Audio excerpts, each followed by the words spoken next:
drawing together from what we're bringing from all of our various contexts, and then how is it changing, how is that, our perspective changing as we're talking and learning from each other. So that's our goal here.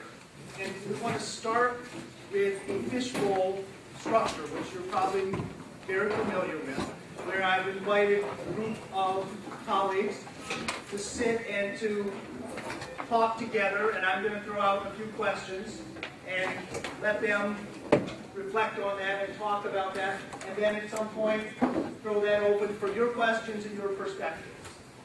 Okay, does that make sense as a process? Yes. Wonderful.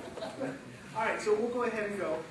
Quickly, I think folks, at this point we're starting to get to know each other, but just very quickly, maybe we can go around and just introduce ourselves. So Helen, can you start? Yeah, I'm Helen Barrett. I'm the granddaughter of ePortfolio.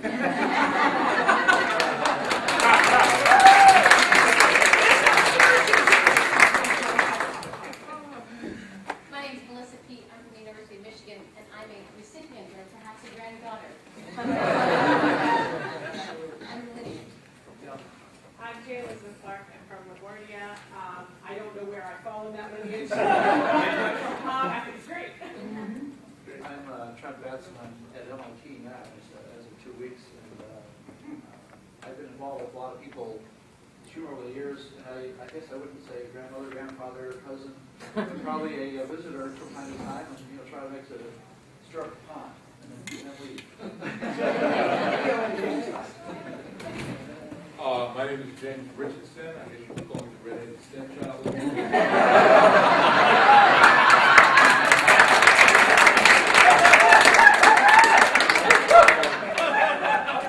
I've been involved with ePortfolio here at LaGuardia for a number of years. I teach media studies. I was the original technical director.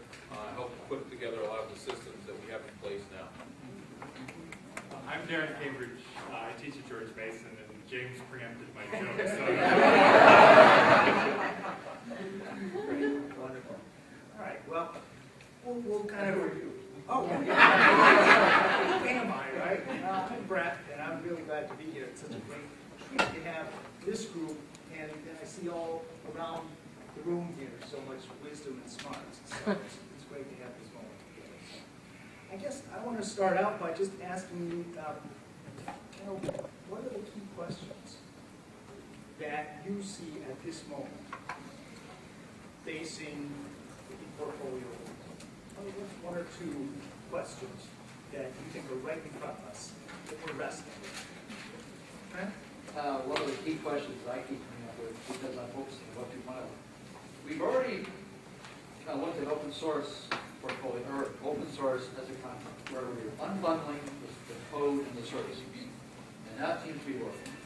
The code is free and the services we pay for. Now I'm thinking, what if we apply that in this Web 2.0 space to ePortfolio learning, or to learning in general, where we unbundle the code and the services, the code in this case being the content, so that the teachers no longer own the content is open and free, and what we provide are the services to around that content that is so abundant now, and is so easy to produce, and so easy to review and see and share.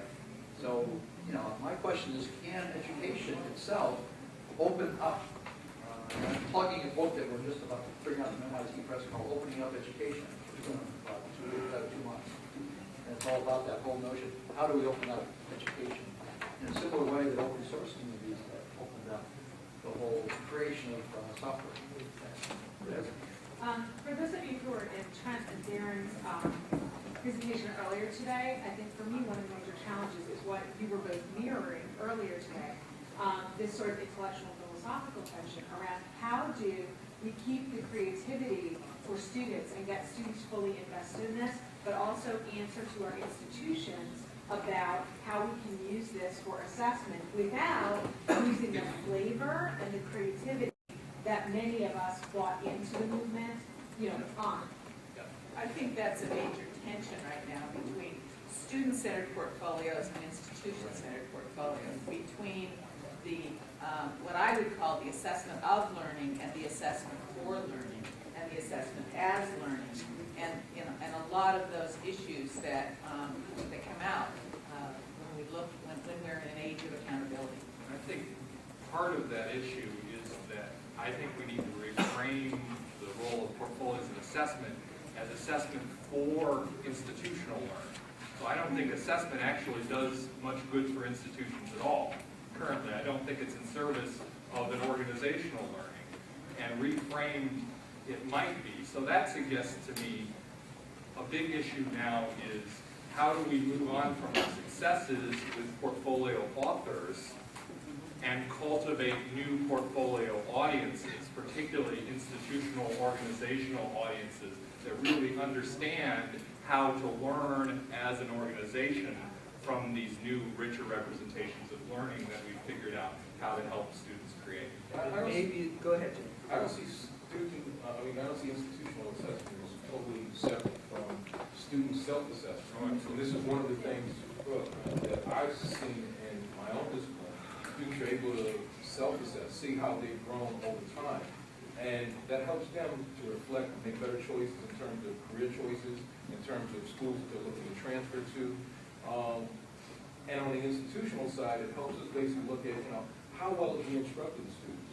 If a student's portfolio hasn't been strengthened from the time that they've entered to the time that they're getting ready to graduate, there's a disconnect there. So those are ways that we can basically look at how well we're doing, and then hopefully redirect our curriculum to kind of match that, to address those individual gaps that may be there. And that's exactly the right direction, and LaGuardia is exceptional nationally, perhaps internationally, in its commitment to do that from the senior leadership all the way down to grassroots enthusiasm for students. So I think there is a lot that we all can learn from what's happening at LaGuardia and what made that possible. But that's certainly very different from the situation at a lot of other educational institutions. I think that one of the questions that I keep, it just comes through me all the time when in conversations like this is, ePortfolios, to what end? For whom? For what purpose? And so, I think that oftentimes so much meaning and possibility is compacted into ePortfolio. So what's powerful about LaGuardia's ePortfolio is the fact that it is an outcome, or it's generated by an institutional commitment to fostering students' identities as learners, as professionals, with a group of students who are often forgotten in higher education. So I want to know, how can ePortfolios enable a conversation about the purpose of higher education in the 21st century, and it should enable but not sort of compact that conversation. And how do we become learning communities? And I think that that's what LaGuardia is showing us, that I think that hasn't even begun to be impacted, that I consider that LaGuardia is a leader of being a learning community, to which a part of that is a powerful ePortfolio and integrative pedagogy. So I think that to switch the conversation, ePortfolio to what end, because people go around saying, ePortfolio, ePortfolio, and it's like it's a magic wand thing, but it really is about organizational change. So. I want to just comment on what I agree with you. So I had a short really good comment from Julie Hughes, who was just in this room before. I'm not sure if she's here, but she said, and I think this was just, I wrote it down, she said that they start not with recognizing student deficiencies, but they recognize student competency. That's the key ePortfolio idea for them, because we have so often recognized their deficiencies and we want to pull it up. Now with ePortfolio, we're recognizing their competencies right to start with. And that's a powerful thing right to start with. That's a big idea. Let's stay with that. I think that, I'm curious about what you've been hearing at the conference. It's great to surface some of what we've been hearing at the conference. It's sticking to, it's sticky for us. And it is, helping us think about some of these challenges. We just identified a really interesting overlapping set of challenges about assessment, audience, institutional purpose, and then, kind of this whole question about erupting underneath us. People have been talking about stuff you all had presented, but you've also been visiting sessions and seeing things. What have you seen here like Trent just surfaced from Julie at Wolverhampton, that can help us think about the process? What's sticking out for you? I would say the institutional commitment to this from the top down to the students, and the focus on learning and integrated learning, rather than what I call the bean counting. Okay? Because I think too many of the ePortfolio implementations have been funded out of this institutional accountability rather than out of the focus on student learning. And I get both of those here, but I see more of an emphasis. It's the learning student. That's the focus.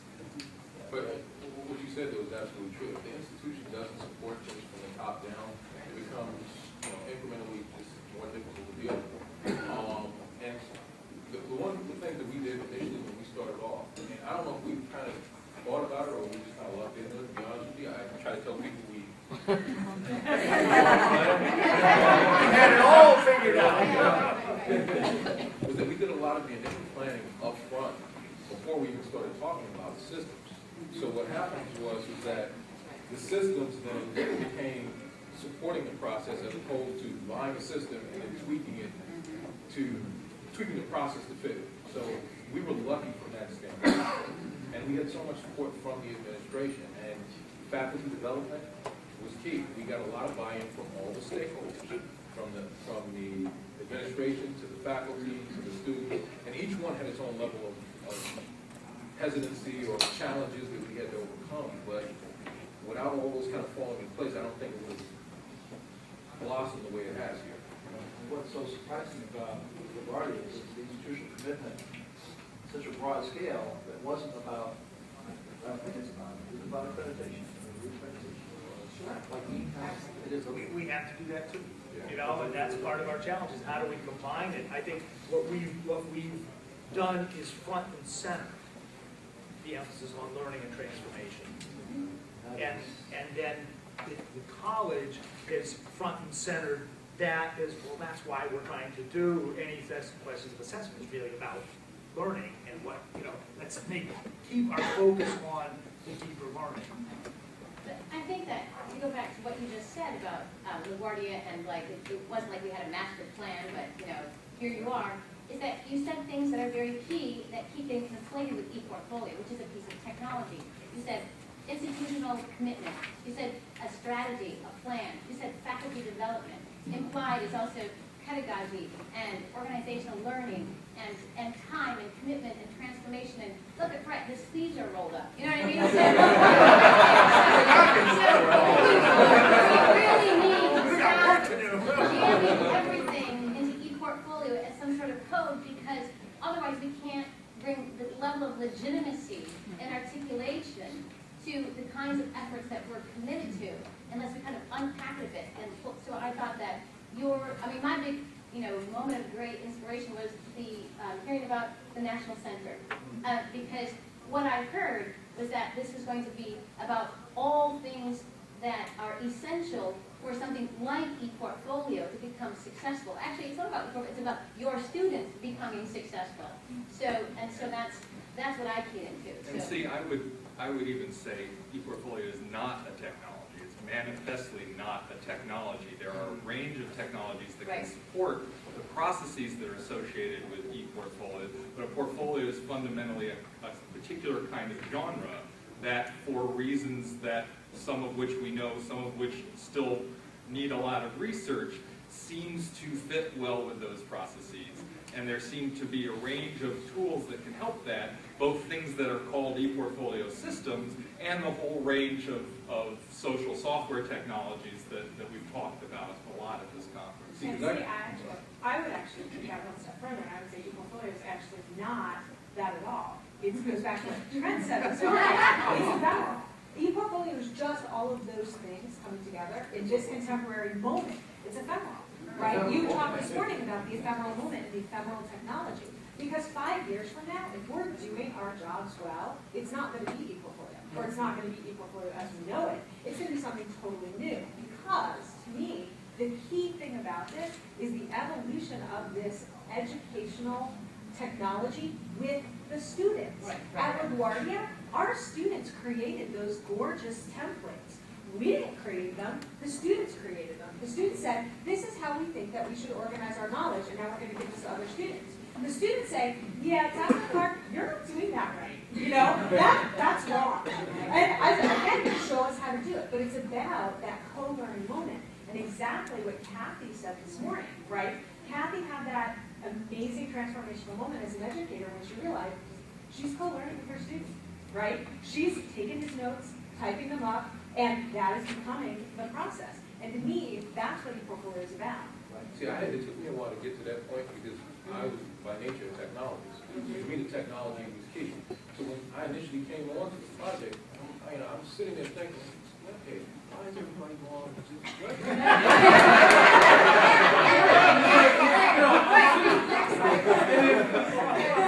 as you start to look at how, it becomes more than that as you start to see how it's not the web pages, it's the content. It's the way the content is developed. It's the way what students gather from the content, what they learn about themselves, Right. And how they use that information to make themselves better. And then I also started to see how, from the way that they were designing and developing pieces, what I was doing right and what I was doing wrong as an instructor, which I think in the long run, I think I'm a much better instructor now than I was when I first started. I know it works. I think I know how to basically broach it better. I think I know how to hopefully gear students towards moving towards self-discovery, but it took a while to do. And now when people talk about how do we replicate this to faculty, many who are tenured, who... Hey now. And it gets to a point, how do you get them to buy into this and really have it be meaningful? Well, just because that totally changes the educational paradigm. Because in order to be involved in this means that you don't get to pull out your lecture notes that you've been teaching from for the last 25 years on the history of military strategy, right? You don't get to do that. You have to keep changing what you're doing. Every time we go back to the classroom, it's new, it's different, it's evolving. Yeah, I think this, a key issue, maybe this is one of the really biggest questions, is can we trust the students? Can we trust that they learn if we're not watching their every move, or we're not controlling the parameters within which they learn? So trust, if we're going to start, yeah, right, so go ahead. Or another question is, how can we become institutions that build capacity in our students for them to become lifelong, and how do we have institutions that can build the kinds of collaborative and deep learning capacities in our faculty so that we can, so to me, asking questions about ePortfolios is synonymous with asking questions about the future of learning, and the future is here now. So, yeah, you're right, so. The second part I was going to say, I'll just say, so then the trust, because it's so easy to produce content, there's so many ways to do it now. But what we know about this age, this new age that Kathy Yancey was talking about, is that we're more likely to do post-production editing than we are, and we don't want to do prior censorship, right? This is the new age. Prior censorship is when we say, this is the syllabus, these are the 4 walls, you follow my path. No, that's not the age. Right now, we have to trust to do this, because we're out of control of we're not able to do the prior censorship. But we can do post-production editing with the students. And that is Web 2.0, that's our age.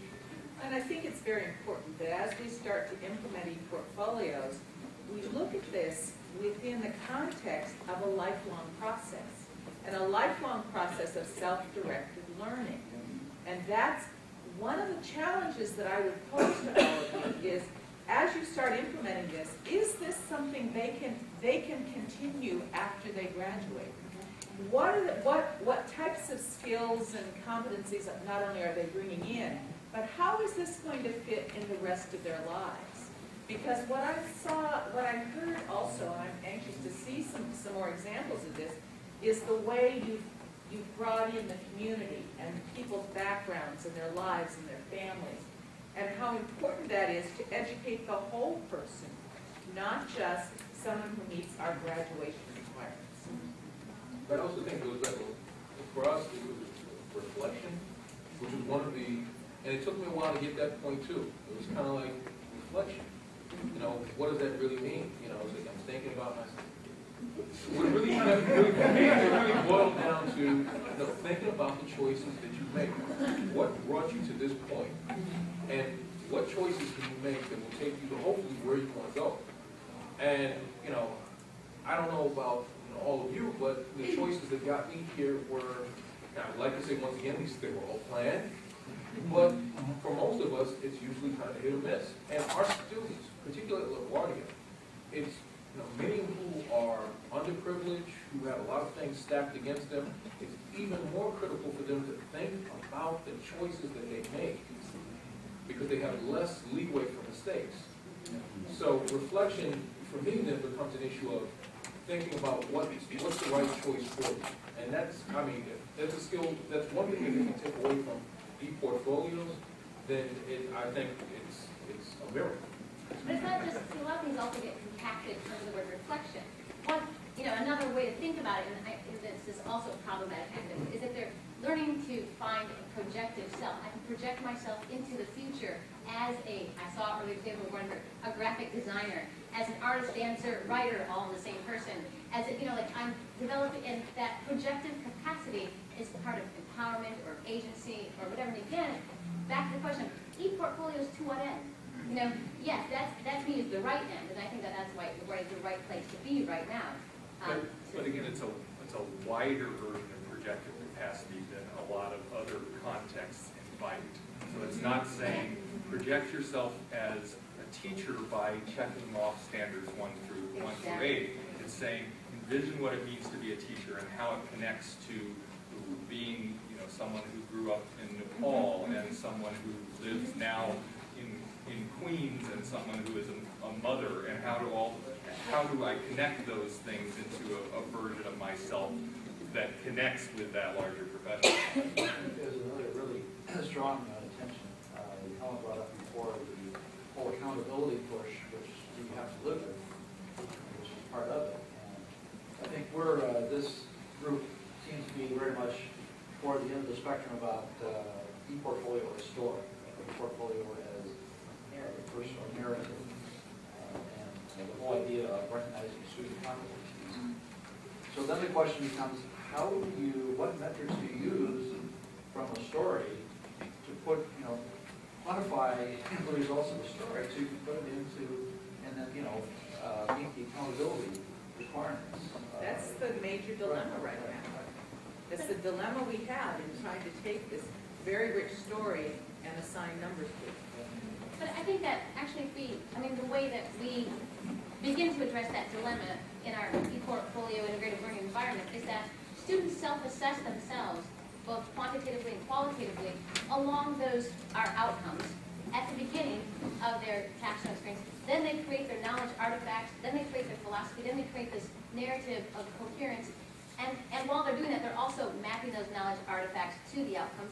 And at the end, they also assess again. So I actually don't experience as much of a disconnect between these student-centered environments and demonstrate. So we can then take that data and give it to the accreditors. In fact, that's what we're doing for accreditation. So it's not, I don't experience that level of, in the same way, but I also recognize that we're at U of M, and we have accreditation coming, but it's not breathing down our neck like it is in most places. So. But I also think the story is the roadmap to what's in the portfolio.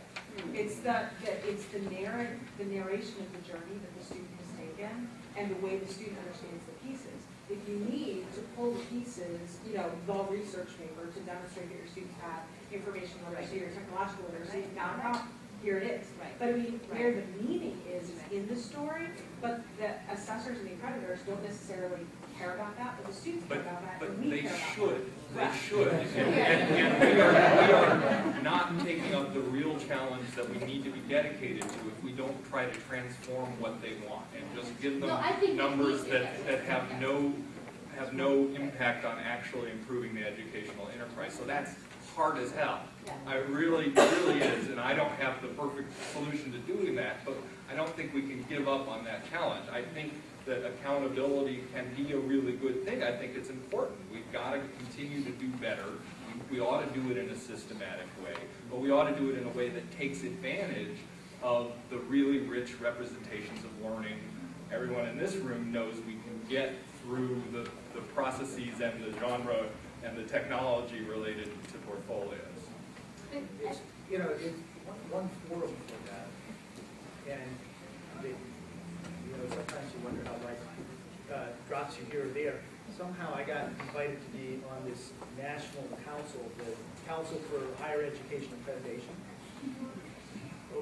giving awards for innovations in assessment and accreditation. I'm on with all these, you know, chancellors and heads of middle states and these kinds of,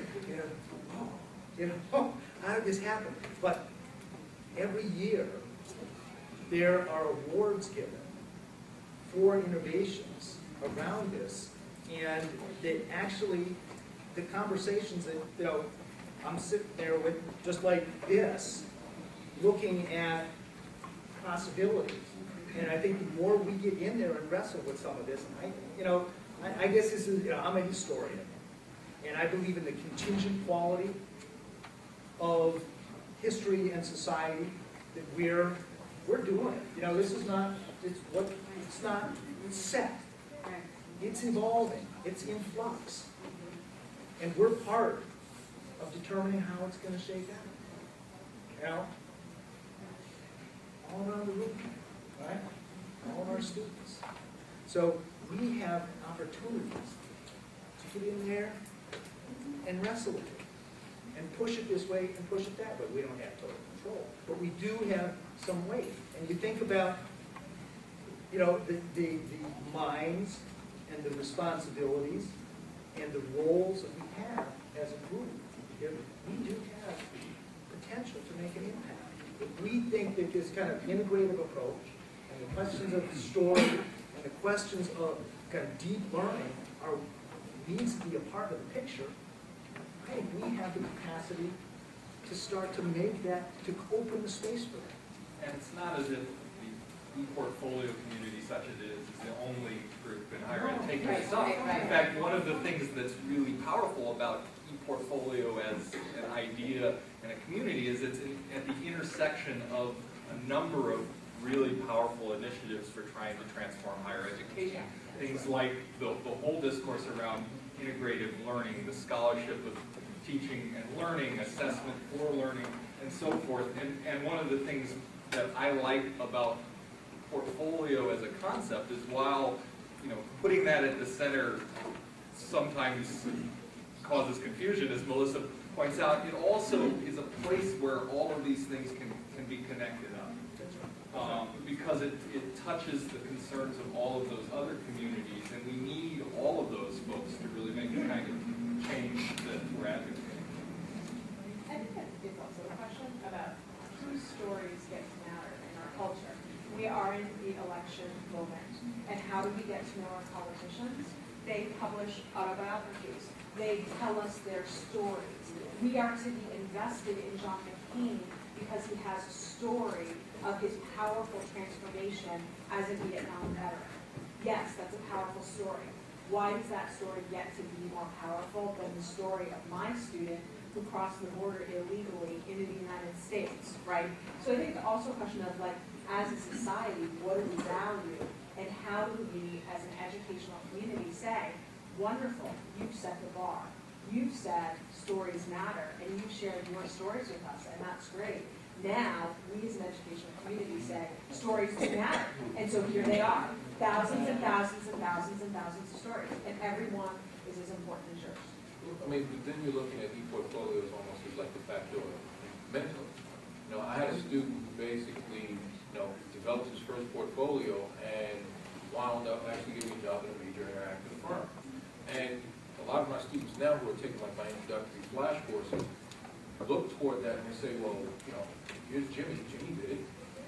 These are the steps that Jimmy took. These are the courses that Jimmy took. It can be done. I knew Jimmy. Models are very important. Models are very important. And it's very inspirational. Right, and the narratives that, I think that, again, going back to why it's important that we're at LaGuardia right now, is that the construction of narratives of possibility for other people to follow, to And I think the other part about, another thing that's having portfolios, and someone said it today, I don't know who said it, but that we're really talking about a different form of knowledge generation as well. Like when, when students learn to bring their identities and their backgrounds and their positionalities to, the formal enterprise, and they mosh them together, and they create something not just like, oh, here I am, but really, this is what I can do. This is what I can do now. That's new knowledge creation. And so it's also there's also huge epistemological shifts that need to go underway as well. And also using the portfolio as a way of creating a map toward the future and helping the students realize these are my strengths. And as we get down in the secondary schools, I think that's an incredibly even more important role of the portfolio as a planning tool. These are my strengths. This is where I want to go with my life. This is how I'm going to get through high school. This is what I'm going to do after I graduate. So I think we also can help our brothers and sisters in the secondary school world to realize that there's other ways of looking at learning other than, and documenting learning, other than a few numbers on a standardized test. I want to invite everyone else. I mean, you can tell we have no problem. I throw one question, right? and we're rocking and rolling here. Take some folks that like right. So, but I want to, invite other questions and thoughts here. Well, one of Darren's comments that struck me is we really need to start talking about ePortfolios as a verb, as emphasis, rather than cutting down. As a process rather than a product. Right, exactly. The other thing, though, is that I didn't hear in that last conversation was the social construction of knowledge component to it. It's not just your story, right? It's actually relates to other people like John and Amy. And then there was some stuff, in Kathleen's talk that I thought was really important about that sense of, knowledge and relationship. Other questions, go ahead. First of all, I sort of like the whole feeling of being like I'm in the French Resistance or something. In this I'm sure when I tell my wife about it today. Get your beret on. But I was interested in the comment that Trent made, sort of kicking off the discussion, talking about opening up this kind of space, and I was thinking about the comments in the keynote about the potential demise of the professoria in the 21st century, and I'm sort of wondering, I'm sort of glad that I don't hear people saying information age quite so much, and people are now finally talking about filtering things, and instead of everybody having their diary online, people are starting to figure out how to use these things more constructively. But in terms of co-learning, etc., I'm sort of wondering what your thoughts are about the role of professors as all of these things sort of change. Well, it's a very open question. We've been saying guide and decide for a long time, but we didn't know what it really meant, and now I think we have some concrete models. Companies ask the same thing with open source. Well, our company's going to go away, or open source is free. We don't need companies anymore. But of course, we need companies more and more because they're providing the services. IBM 10, 15 years ago realized they're going to make a lot more money off of services than off of selling big iron. And I think that's a model to think about.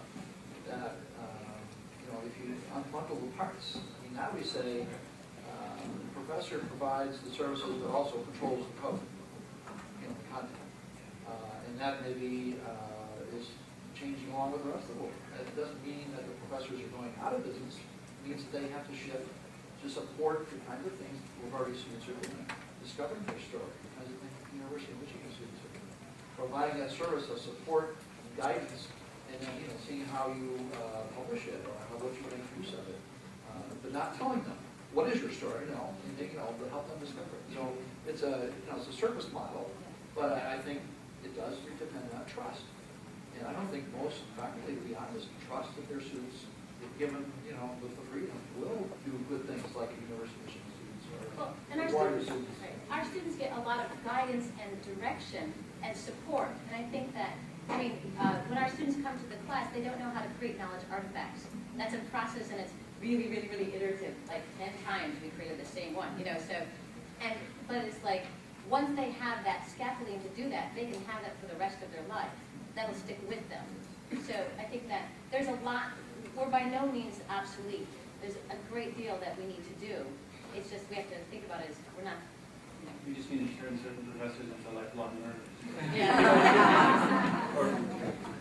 Glenn? Well, Trent, I was going to say that in the online education world, it's modeled in the kind of a parallel to the open educational resources, where a lot of, MIT included, have all their content are online. So what would an online student get from taking a course at whatever institution? It's the interaction, and it's the social construction of that knowledge. That's what you're paying for. So there's that same exact parallel. And at this moment, there is some real unlearning, I think, that has to happen for a lot of students to be in a position to take advantage of those open resources and the social learning networks that are freely available. Because a lot, maybe most of my students come to the classroom and want to be told what to do step by step and fight tooth and nail if I ask them to take responsibility for unlearning. And so it's a fairly long and very pedagogically challenging process to help them realize it doesn't have to work that way. You know, if they have been successful in school, they've done it because they've learned to follow those rules. The rules are broken. And so we've got to help with that unlearning process. So I think that's a key challenge right now. Will that go away in the next 20 or 50 years? I hope so, but I you know, it seems like it's going to be a long struggle. And that was kind of my comment about student resistance and the ways in which we have to change our teaching, particularly at the beginning of a course, to address the unlearning. And I do think that the portfolio genre is the most appropriate way to get students engaged in thinking about who they are as learners, so that then as we as the teachers are trying to take them to new places, it's easier because it comes from a more a deeper understanding of who I am as a learner. I think it's really difficult to just do this, use this genre, whatever you want to call it, and put the technology with it, and just expect students to do it in meaningful ways. See, It doesn't happen. I have most of my students are CIS majors or media technology, web designers and so forth. So they had really a lot of resistance to a lot of the touchy-feely reflection and, why is my story, I don't want to tell my story. I want to code or I want to design. So, what I tried to do, and this came out a lot of what we did with the seminar, the year-long seminar we had, ePortfolio and Profession. How can you make this real to the students? I come from that kind of standpoint of, if they don't get it, it's because I haven't made the connection to make them understand why they should get it. I've tried to tie it to a lot of vocational, to a lot of, that's not a bad word, but a lot of real life, concrete methods why this is important. When we started integrating stuff like writing in the disciplines and computer science courses, students were totally opposed to that. But then you start to show them that, project managers who can, put together documentation for systems, get paid a lot more than the guys sometimes just doing the code. Then all of a sudden it's like, wait a minute then. So it goes back to something we were talking earlier today about, Kevin was talking about gaming, how gaming is used as a way to kind of lure students in. I've had a lot of students who never wanted to learn the program, but now all of a sudden, once you say, okay, they want to do all the cool stuff in the media, the graphics and so forth, but when you reach a certain point, you say, well, how can I do this, professor? Well, I got to teach you how to program. Then all it becomes, yeah, maybe I'll try it a little bit, So we have to try to make ways of connecting to them where they understand why it's valuable. And also, I have influence. There is a parallel universe running here. It's called information literacy. yeah. I haven't heard anything in this conference at this point on how we draw the information literacy people closer in and start to understand that they have a lot to contribute. And I'm not sure whether they draw us into them or we draw them into us. But the whole point is there is a parallel universe out there. We really need to add that element, I think, to the ePortfolio, because it's really a critical portion of what we're trying to do. I'm sorry, I'm like almost jumping out of my chair on this one. The reason I think it's very valuable, because I think information or technological literacy is one of the only forms of illiteracy that's still okay. If people tell me that, I don't understand how to use my computer, as a person who deals with computers all the time, it drives me off the wall. If someone gave you a book and told you, read this to me, you'd look at them like they were great. Learn to read yourself. But you'll have people who give you your computer and says, fix it for me, I don't want it to work. And I think that's it's dangerous in terms of the 21st century, in terms of how everything is moving towards technology, for us to allow that to continue. The good thing is that our students, I think, adapt to it much more so than the educators. I think the older people like us need to figure ways to educate ourselves. I think it's a generational thing too. Yeah, definitely. I hear you when you talk about resistance among the students, but as a director of a program, I'm imagining resistance among the faculty. There's so much status attached to the whole professorial career that giving up that kind of authority in which you don't control the agenda, you don't control the course or the curriculum, I can see some of my faculty just, going out of their minds. And so my question is, are there models where faculty have been brought into the discussion of business, not just people like ourselves who are interested in this as a new phenomenon, but how do we are there plans to bring faculty into this and get their buy-in? It seems to be critical to this. Sure, I'm faculty. Yes, faculty, there's faculty. I think there's a lot of faculty here. But for me, that kind of goes back to your question about future professoriate. So James is in CIS, and I'm in English. And if you had told either one of us in graduate school that I was going to spend a lot of my time learning to code and to create web pages, and you told him that he was going to learn how to craft reflective design, writing assignments for our students, we would have told you were crazy, because we knew what we were in graduate school to do. And yet, Portfolio pushes you as a faculty member to get outside of your silo, right? I am not in the creative writing poetry silo anymore. Doesn't exist, can't exist, and I would argue for the future of the profession, can't exist. When you look at the greatest social problems that are facing us, you can't answer them with one discipline. We can't fix AIDS with one discipline. But when you begin to present that to faculty, right, as a philosophical challenge, you begin to get more buy-in. You can't walk into faculty and say everything you're doing is wrong. You have to present it as why this is the wonderful educational moment that they want to get on board with. You're speaking to the choir. We are an interdisciplinary program, but I think that the silo problem is more than just saying, oh, this is a wonderful opportunity. And at some level, they have to be brought in as players, and I think it's a far more complex issue than... But to do that, you've got to invite them into the room. You have to make it okay for them to fail, because they are going to fail. We fail. James and I have failed a lot in different things that we've tried. And our institution has given us permission to fail and to say, great, not you screwed up, but what'd you learn?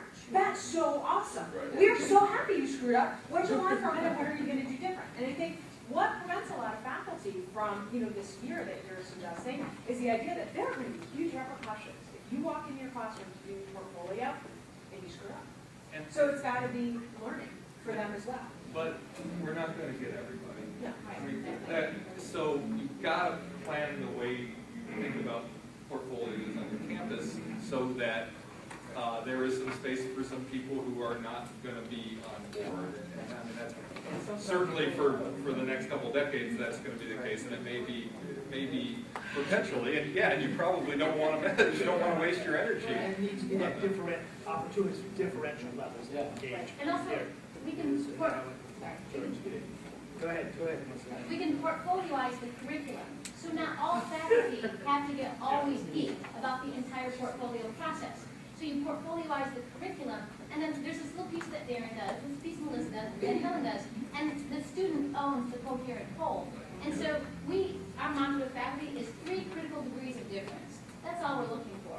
And it's really powerful when a student creates a knowledge artifact from a faculty class that then becomes part of their coherent meta-narrative, and then you can get faculty pretty pumped up about that. So think about, And then use that portfolio in widely public institutional gatherings and give the professor credit, even though they didn't actually necessarily get Right. So yes, mechanisms for co-optation, yes. Sure. I've been giving us a lot of thought because, you know, that metaphor that Trent used, I mean, the difference between the sage on the stage and the guide on the side, you get no traction with that, especially with ePortfolio. They don't even feel confident to be the guide on the side, except without the help of the 14-year-old or whatever. And so I've been looking for other metaphors, and for a while I used the other major technological revolution, the printing press, and how much the professoriate, such as it was then, feared that, you know, that they're going to be automated. The books are going to replace us, you know. And we work together now, and I think we could probably do that with the technology too. But John Seeley Brown did a keynote a couple of years ago, and he likes to take the 30,000-foot view, which is fine. He can do that. But one of the things he said at the end has stuck with me. It works with faculty, especially it works with the most unwilling and most traditional. What he said, when you think about it, it's true. He said, we've moved past sort of the packaging metaphor of education. I know something you don't, I'm going to put it in a package and give it to you because the information is everywhere. So he said, you know, what's happening is that undergraduate classes should be like graduate seminars. Where everybody's capable. AP says the real difference is that undergraduates can do much cooler stuff than we graduate students do. And he's right about that. And I say that to people, and it's like the fear melts away. You know, maybe I could do that. And I think to a considerable extent that's true. Then it really is about asking about, you know, what are the critical questions? What is the knowledge generation that can happen in this context? And no longer, you know, the Greg Grindian, it's out of my head, and then you're into vessels. Susan had a question back here, and I want to take a minute to just recognize Susan Lambert.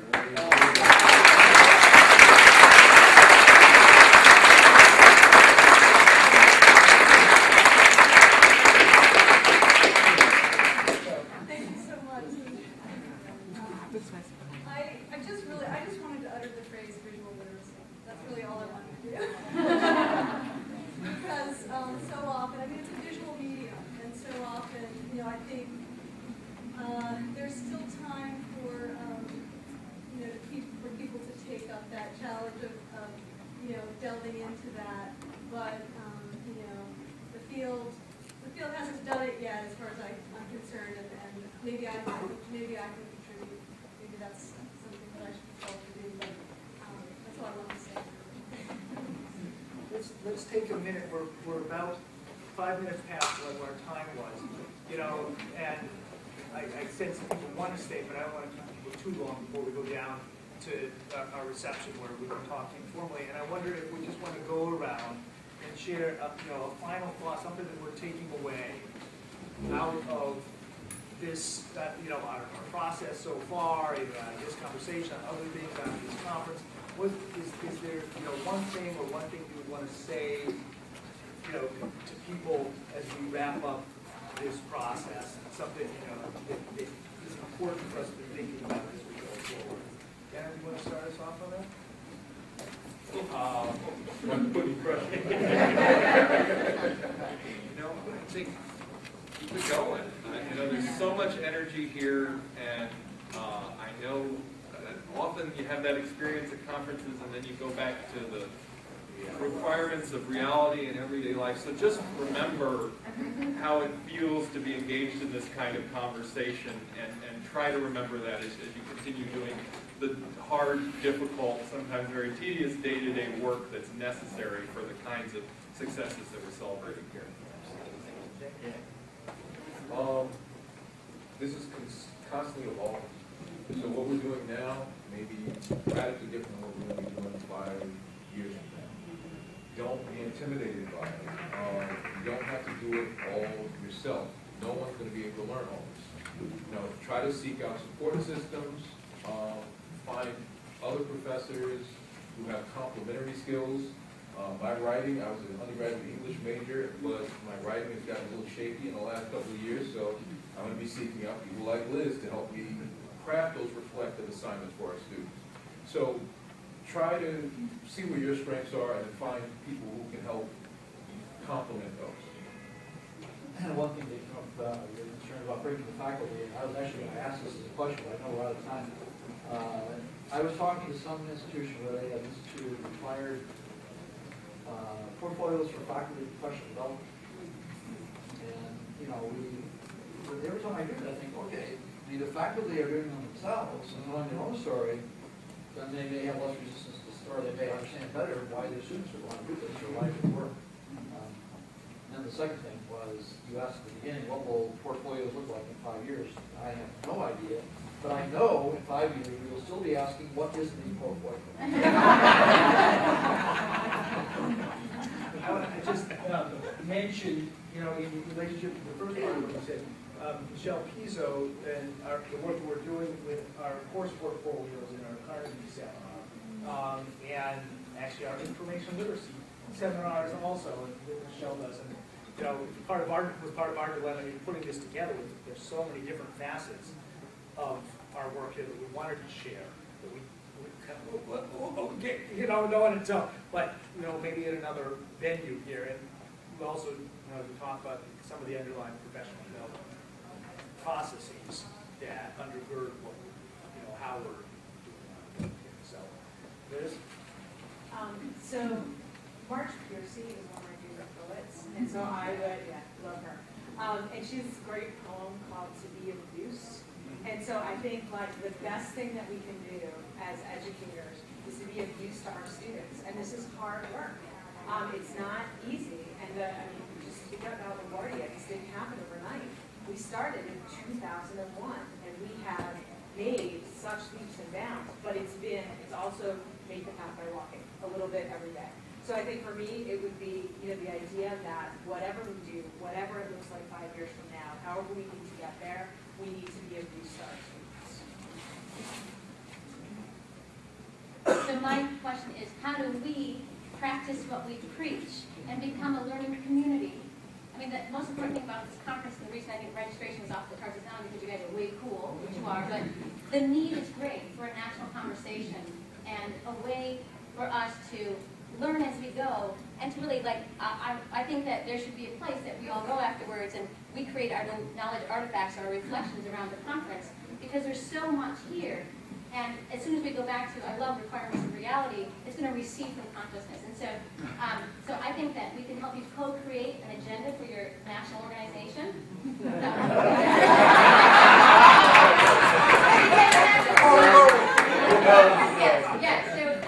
Yes, the need is great. Yeah, well, the question is, do you trust us?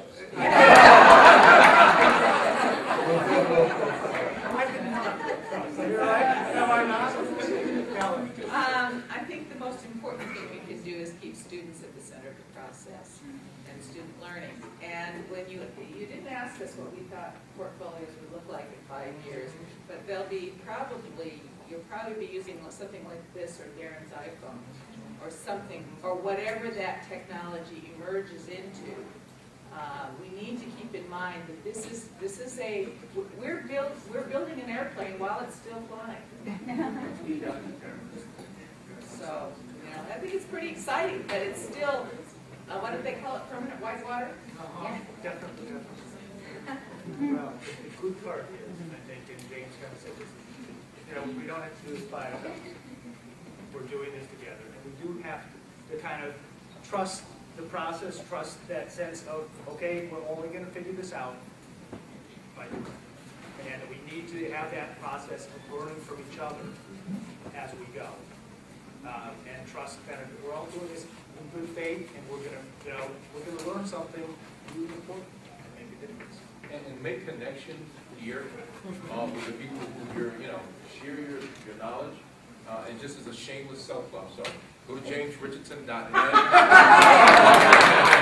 It's my online portfolio blog. It's reflections on just about all the stuff to be taken from it. And I saw your site last night. I love it. Well, and I'll have a blog entry about this conference by Monday. Great. Thank you all so much.